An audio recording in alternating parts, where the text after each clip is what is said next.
안녕하십니까, 유석현 변호사입니다. 사행이라는 말은 대부분 아실 겁니다. 근데 이제 사행은 기본적으로 몇 차례 설명했지만 이제 채권자가 있고, 그 다음에 채무자가 있고,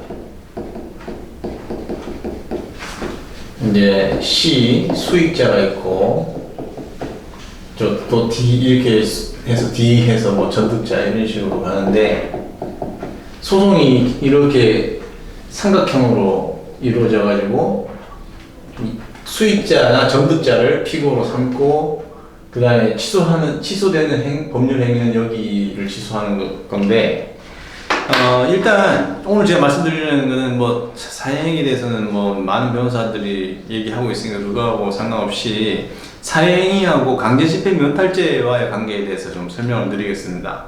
사행위는 쉽게 말해서 채무자가 돈 갚을 능력이 안 되니까 자기 명의로 되어 있는 재산을 빼돌리는 겁니다. 다른 사람 명의로 빼돌리고 연가로 매도하고 집행을 면하기 위해서 그런 것이거든요. 근데 이 사행위가 그런 행위를 했다 그래가지고 전부 다 이제 강제집행 면탈죄로 처벌할 수는 없고, 사행위는 또 이혼 소송할 경우에 상대방이 가지고 있는 재산을 소송 중에 소송 전에 팔아버리거나 그렇게 해가지고 이혼 소송하고 또 병합할 수도 있습니다.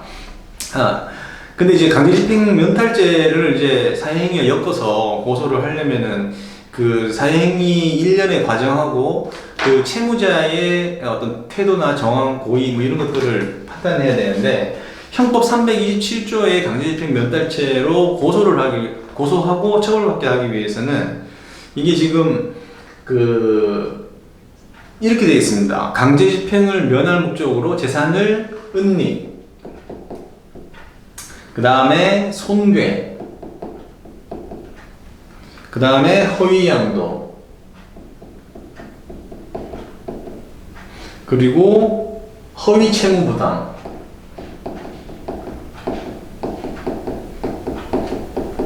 허위채무부담을 해서 그 다음에 이제 채권자 손해가 발생해야 되는. 그래서 지금 형법 327조의 강제집행 면탈죄가 되려면 일단은 강제집행 면탈의 목적이 있어야 되고, 요런 요건들 중에서 하나가 있으면 됩니다. 하나씩 설명해 보겠습니다. 일단 강제집행 면탈죄의 주체는 주로 채무자겠죠. 그러니까 피의자 또는 피고인이 되는 거는 채무자가 주로 됩니다. 근데 이 사람하고 채무자하고 공모해가지고 재산을 은닉, 손괴, 허위양도, 허위채무 부담했다면 그 사람도 같이 처벌받겠죠.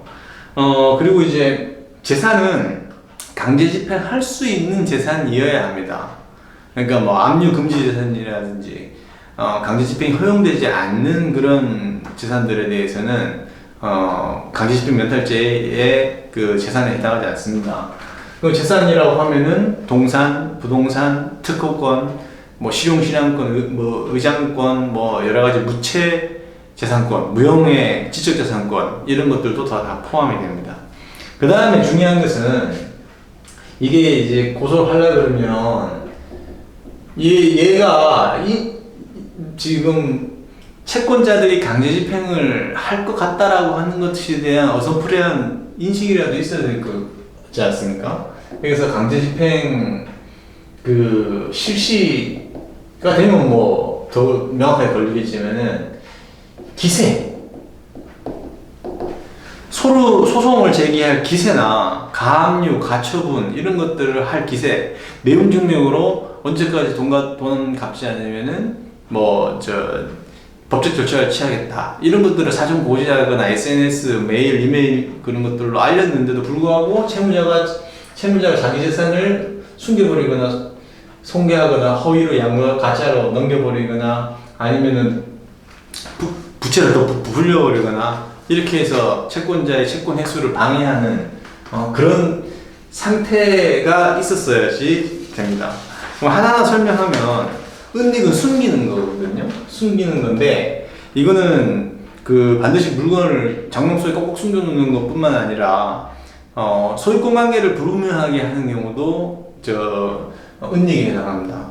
예를 들어서 그 후순위 그 어떤 그 부동산의 후순위 권리자들, 후순위 근저당권자들이나 뭐 그런 후순위 권리자들이 있는데 선순위 가등기에 기해 가지고 본등기를 함으로써 후순위 가압류나 이런 것들이 직권 말소돼 버리거든요. 가등기가 선순위 가등기가 본등기가 되는 순간 후순위 가압류나 이런 것들 직권으로 말소가 됩니다.